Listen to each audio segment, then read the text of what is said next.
Atlanta continues to own the offensive glass here in the fourth quarter. Great ball. You failed. Loser! I don't even play basketball and I would have made that shot. And even if I didn't make that shot, I did something funny. You know I did something funny. Caitlin was like, hey, let's hold this Cody hand point. But just 35% from three after a couple years in the 40s. Howard misses that. Howard or Alicia Gray, I think Ryan Howard, airballs a shot to win the game late. It lands in AngelReese's lap, and collectively the whole world said, yeah, she ain't making that. Collectively the whole world said, oh, AngelReese has it? Oh, and it's a layup? Yeah, she's breaking that. And lo and behold, point blank range to win the game, we get a classic AngelReese pray-up. And AngelReese had every chance to become the hero of this game. Instead, she became the punchline. That is exactly what unfolded between the Indiana Fever and Atlanta Dream. By the final buzzer, Reese wasn't celebrating a victory. Clark laughing at AngelReese after she missed a wide-open layup for the win. Quarter.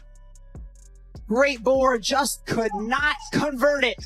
Was pushed under the hoop just enough to not have a great angle to OT. She stood under the rim with her hands on her head as CaitlinClark walked past smiling after another statement win. If you want to understand why this rivalry stays heated, this game tells the whole story, packed with twists that had WNBA fans talking long after the final buzzer. You had me laughing at you, girl. I told you, AngelReese is a pure bum, the worst kind. AngelReese is the type to steal the trash off your curb and try to see if she can go put it in her refrigerator. The girl can't make a layup to save her life. She missed like 7 layups in the first quarter. Meanwhile, me, the GOAT, CaitlinClark, I'm putting on shows every single night. 26 points, 9 assists. CaitlinClark and the Indiana Fever humiliate AngelReese. Or maybe AngelReese just humiliated herself. As the Indiana Fever go on to win 29 points, 9 assists. Am I looking like... The physical tension started when AngelReese struggled to contain CaitlinClark defensively. Midway through the first quarter, Clark created space and pulled up from deep with Reese closely contesting the shot. Despite the tight defense, Clark calmly buried the three, setting the tone for what would become an increasingly intense matchup. Because she was crap in this game. A bag of crap. She was awful. AngelReese was terrible. Speaking of terrible, AngelReese never beating the allegations. This was to open the game. With Reese leaking out, finds her. Lee Sheet. That was awful. Wow, that was awful. One more good time. It did a... Yeah. Yikes. Holy moly. That kind of moment can quietly frustrate any defender.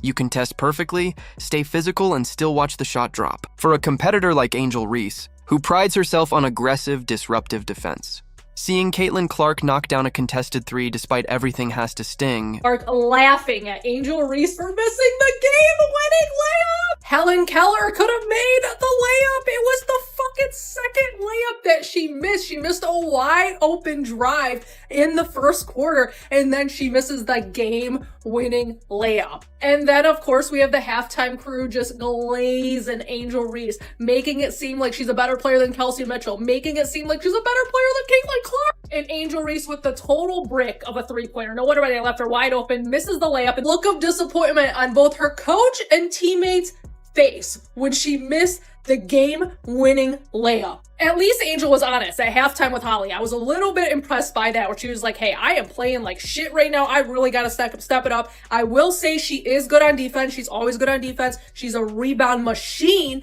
but she shouldn't shoot the ball so much. This photo just like needs... A few possessions later, Ryan Howard missed a shot, sending both AngelReese and CaitlinClark scrambling for the loose ball beneath the basket. During the battle, Reese appeared to use her forearm against Clark's neck to keep her away from the rebound.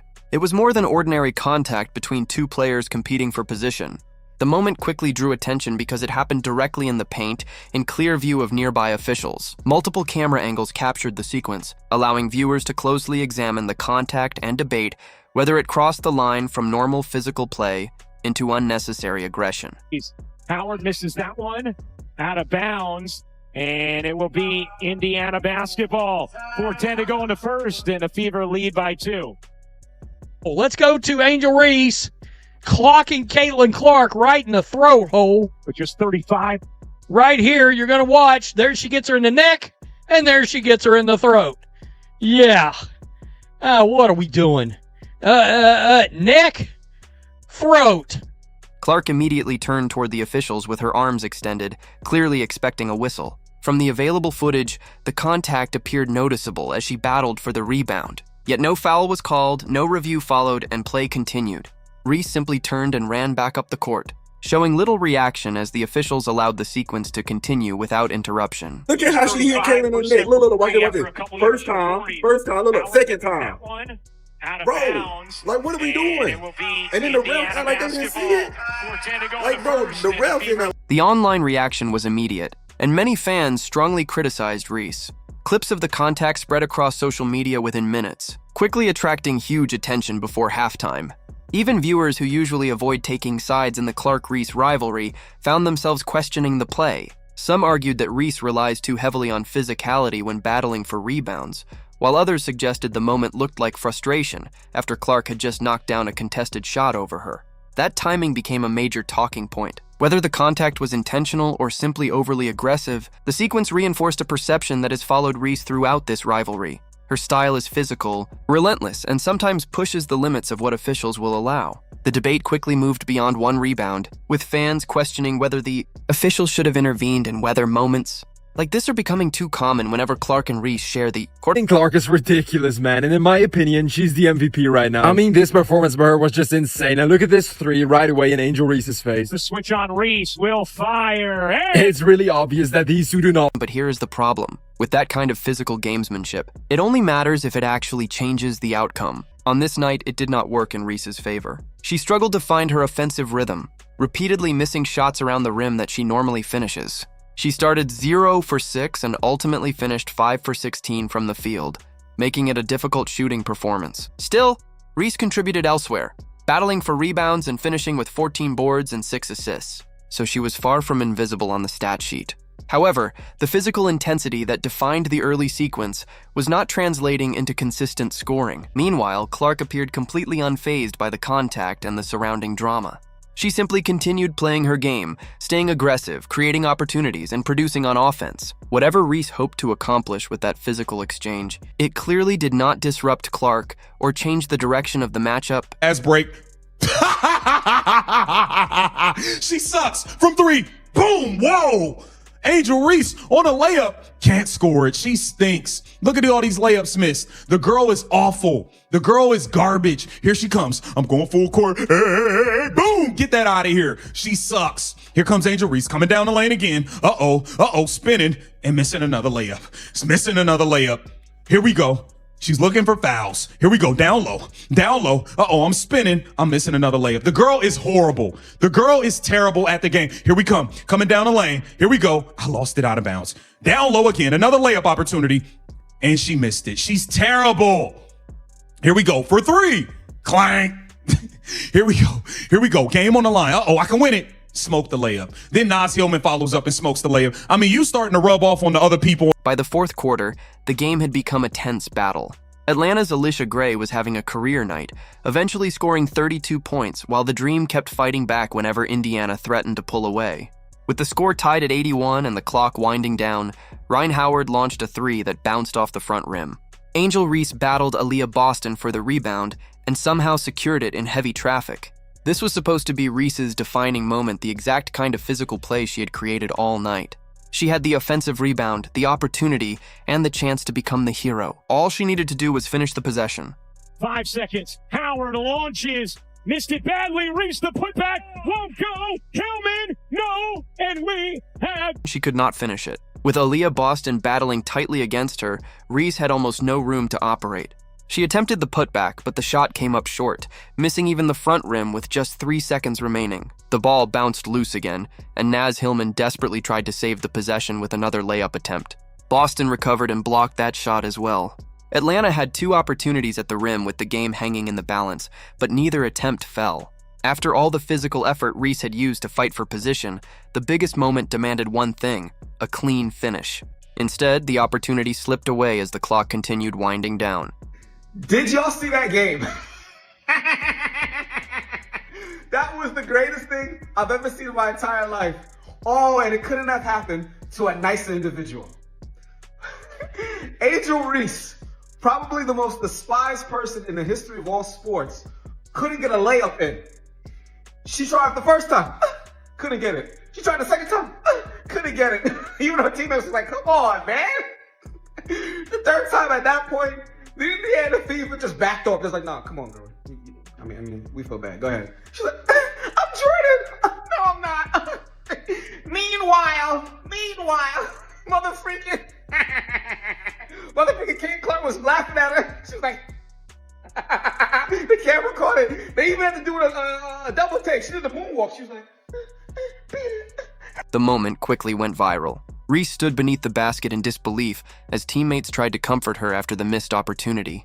The broadcast then showed Clark returning toward the Fever bench, smiling and laughing after watching the chaotic sequence unfold. It may have been simple relief after an intense game, but the night wasn't finished. Regulation ended tied, sending the matchup into overtime, with both teams exhausted and relying heavily on emotion, focus, and adrenaline. Throws here for Ryan Howard is going to resuscitate this game for Atlanta, but Indiana will immediately challenge it. Let's see. With about 10 seconds remaining in overtime and Indiana holding a narrow lead, officials called a foul on CaitlinClark, sending Ryan Howard to the free throw line for 3 attempts. Indiana immediately challenged the decision, and even the broadcast crew suggested they expected the call to be overturned after replay review. The contact appeared minimal, making the decision especially controversial. However, officials reviewed the play and upheld the foul. Howard calmly stepped to the line and converted all 3 free throws, suddenly cutting Indiana's lead to just 2 points. For a moment, it seemed Atlanta had been handed another opportunity to steal a game they had nearly won in regulation. After missing 2 crucial chances at the rim earlier, the Dream were suddenly right back in position to make Indiana sweat. Baby! Yeah!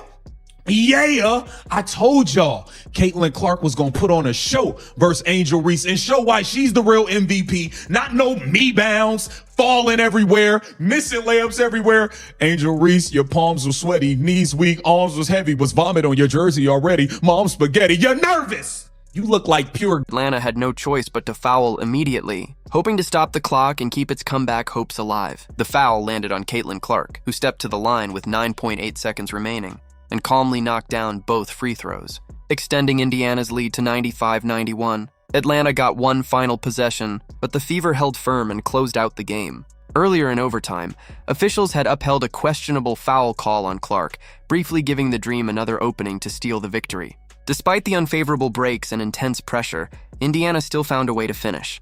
That may be the biggest takeaway from this rivalry. Clark finished with 26 points and 9 assists, while Reese struggled offensively. Indiana had to survive physical play, controversial officiating, and Atlanta's late push, yet the Fever still walked away with the win. An open layup on a fast break is by far one of the most embarrassing things you can do in the sport of basketball. Whether you're in elementary school, middle school, high school, college, professional, WNBA, NBA, it doesn't matter. It's just a terrible look regardless. And then missing a game-winning layup as a big, I'm sorry, you just can't defend some of these things. And I always have AngelReese's back, but we gotta do better. Yeah, she finished the game with 15 points, 14 boards, and 6 assists. That's an amazing game. But then you look at her splits, she shot 31% from the field. She shot 5 for 16 from the field. There's a bigger picture beneath all the drama. Both teams are fighting for playoff positioning, making every head-to-head matchup increasingly important. Atlanta needed this win to close the standings gap, but instead they squandered a major late-game opportunity. Indiana continued its strong recent run and added another important victory. With the physical intensity rising every time these teams meet, this matchup felt far more significant than an ordinary regular season game. Airballs it right into AngelReese's lap. And you know what everybody said? Collectively, ain't no fucking way. Ain't no fucking... Bricked it. Point blank, with a chance to win the game, bricks it. This is something we see from AngelReese every single game. Brick City. Earlier in the game, we saw AngelReese matched up against CaitlinClark on a screen. CaitlinClark sees AngelReese. Oh, this is easy. Step back. Hold up. Easy money.